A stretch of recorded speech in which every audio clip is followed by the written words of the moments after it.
6 amazing health benefits of okra or ladyfingers. 1. It fights fatigue. 2. It fights depression. 3. It lowers blood pressure. 4. It manages diabetes. 5. It helps curbs your hunger. 6. It takes care of your skin. Luto tayo ng okra. Dahil may vitamins daw. Hindi yan ang kalan. Ilagay ang kawali. Lagyan ng tubig, wala ng manti-mantika. Para walang kolesterol. Ilagay ang okra. Hayaan ang okra. Tapos pag kumulo na yan, ilagay na ang toyo. Tapos hintayin lang. Yan. Diba? Lagyan na rin ng kamatis at sili para may anghang. Itagalog natin ang mga benepisyo. Nilalabanan nito ang pagod. Nilalabanan nito ang depresyon. Pababa na ang violence. Nakakatulong ito upang pigilan ang iyong gutom. Inalagaan ito ang iyong skin. Lagyan natin ng 3 itlog. Ayan. Ihalo. Haluin lang.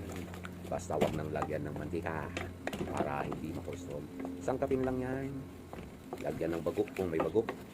Pero ako nilagyan ko ng toyo. Pero ang bagok Pwede rin lagyan ng sin. Nasa sa inyo na yan kung ano gusto nyo pampalasa. Ganyan lang. Sandali. Hintayin lang yan. Tabangaw. Ayun na. Ang lagyan. Wala na tayong gagawin yan, no? Yan. Umuusok-usok pa, oh. Nyaman. Nyaman na.